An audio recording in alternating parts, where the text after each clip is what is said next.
ایک ہوتا ہے کہ جیسے شادی کے اندر آپ نے خرچ کیا، اس میں بھی ایک تھوڑا سا اعتدال رکھنا چاہیے.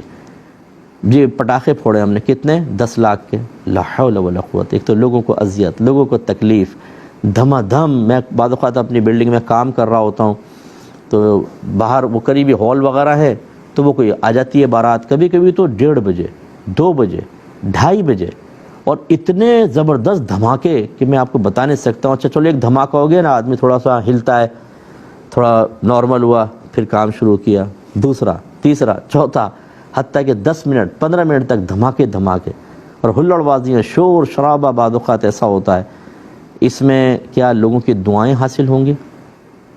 بد دعائیں. جو شادی سنت کی ادائیگی کے لیے منعقد کی گئی تھی اور جس وقت مطلوب تھا کہ اللہ کی رحمتیں دولہا دلہن پہ نازل ہوں، ہم ساری برکات کو ختم کرتے ہیں. آپ کے گھر میں اکثر جادو ٹونے نہیں ہوتے. آپ غور کیجئے گا شادی کرتے ہوئے کیا کیا کارنامے کیے تھے ہم لوگوں نے.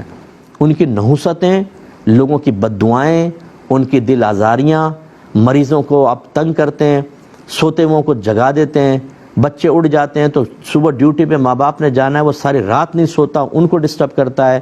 تو آپ کو انعام ملے گا آخرت کے اندر. آپ نے تو شوق پورا کر لیا. حرام ہے اس طرح کے پٹاخے وٹاخے پھوڑنا اور اس طرح کے ڈھول ڈمکے بجانا رات کے 2:30 بجے کہ بیچارے لوگوں کی نیندیں برباد کر دیں آپ. اور کوئی پرواہ نہیں، ہم تو اپنی خوشی منا رہے ہیں.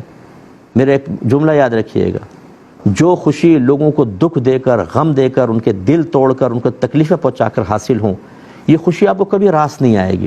یہ تباہ کرے گی آپ کو. اس لیے کبھی آپ دیکھیں جو گولی چلائی دولہا کو لگ گئی، دلہن مر گئی، 4 بچے مر گئے، آگ لگ گئی گاڑی کے اندر پٹاخوں کے اندر تو سارے جل گئے. پھر اللہ تعالیٰ ایسے بھی چیزیں دکھا دیتا ہے. اور یہ چیزیں اگر آپ کو نظر نہ آئیں، آپ عافیت سے نکل گئے تو گھر کے اندر بے برکتی، لڑائی جھگڑا، چچڑا پن اور فائٹنگ اور خدا نخواستہ طلاق.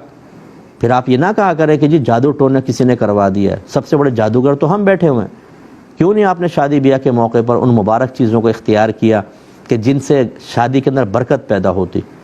ہم خوشی کے موقع پہ سمجھتے ہیں کہ قلم شریعت اڑ گیا ہے، ہم بے شترے بے مہار ہو کر جو کرنا چاہیں کریں.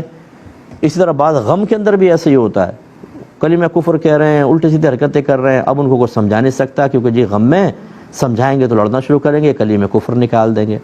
خوشی ہو یا غم، دونوں مقام پہ اللہ رسول کی تعلیمات کو فوقیت دینا یہ ہم پر فرض ہوتا ہے. تو یہ پٹاخے وغیرہ کے اندر مال ضائع کرنا اور بیجا اس طرح مطلب ہے کہ بہت ہی زیادہ ڈیکوریشن کرنا اگرچہ اس کی اجازت ہے، میں اس کو منع نہیں کہہ رہا ہوں، لیکن ایک لیمٹ تک کریں، ٹھیک ہے نا، ایک خاص احتیاط تک کریں.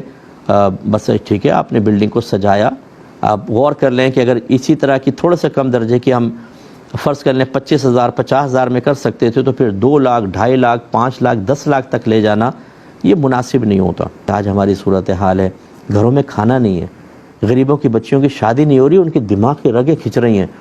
لڑکوں کی شادی نہیں ہو رہی. ایک لڑکے نے کہا مصطفیٰ ہر جگہ آپ لڑکیوں کی ترغیب دیتے ہیں کہ جی بچیوں کی شادی بچیوں کی شادی، کبھی لڑکوں کا ذکر بھی کریں. میں نے کہا خیریت کیا ہوا؟ کہنے لگے میری امی نے کہا 5 لاکھ روپے دو گے تو شادی ہوگی ورنہ نہیں ہوگی. نہ 5 لاکھ جمع ہو رہے نہ شادی ہو رہی ہے.